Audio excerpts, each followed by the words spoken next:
Television പ്രേക്ഷകർക്ക് ഏറെ സുപരിചിതനായ നടനാണ് വിഷ്ണുപ്രസാദ്.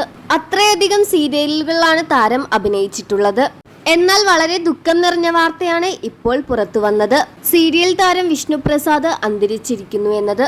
കുറച്ചു നാളുകളായി കരൾ രോഗത്തെ സംബന്ധിച്ച് കൊച്ചിയിലെ ഒരു സ്വകാര്യ ആശുപത്രിയിൽ ചികിത്സയിൽ കഴിയുകയായിരുന്നു താരം. കരൾ മാറ്റിവെക്കൽ ശസ്ത്രക്രിയയല്ലാതെ ഇതിന് മറ്റൊരു പരിഹാരമുണ്ടായിരുന്നില്ല. കുടുംബത്തിലെ മക്കൾ തന്നെ ഇതിന് തയ്യാറുമായിരുന്നു. തന്റെ കരളിന്റെ പകുതി നൽകാമെന്ന് ഒരു മകൾ തീരുമാനിക്കുകയായിരുന്നു. കരൾ നൽകാൻ മകൾ തയ്യാറായിരുന്നുവെങ്കിലും ഭീമമായ തുകയാണ് ഈ ചികിത്സയ്ക്ക് വേണ്ടിയിരുന്നത്. ഏകദേശം 35-40 ലക്ഷത്തോളം തുകയായിരുന്നു ഈ ചികിത്സയ്ക്ക് വേണ്ടത്. അതിനുവേണ്ടി ഒരുപാട് പേരോട് സഹായമൊക്കെ യാചിച്ചിരുന്നു. കുറെ പേർ സഹായവുമായി എത്തി. എന്നിരുന്നാലും ആ ഒരു തുകയിലേക്ക് എത്താൻ സാധിച്ചില്ല. സീരിയൽ അണിയറ പ്രവർത്തകരെല്ലാരും കൂടി കുറെ ലക്ഷങ്ങൾ സംഘടിപ്പിച്ചു കൊടുത്തെങ്കിലും അതൊന്നും മതിയായില്ല. സീരിയൽ താരമായ കിഷോർ സത്യയാണ് വിഷ്ണുപ്രസാദ് അന്തരിച്ചു എന്ന വിവരം തന്റെ സോഷ്യൽ മീഡിയയിലൂടെ പങ്കുവച്ചത്.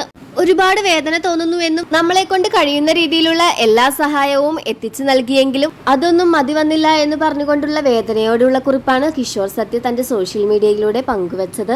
2 പെൺമക്കളാണ് വിഷ്ണുപ്രസാദിനുള്ളത്. അതിലൊരു മകളാണ് അച്ഛന് കരൾ നൽകാമെന്ന് തീരുമാനിച്ചതും.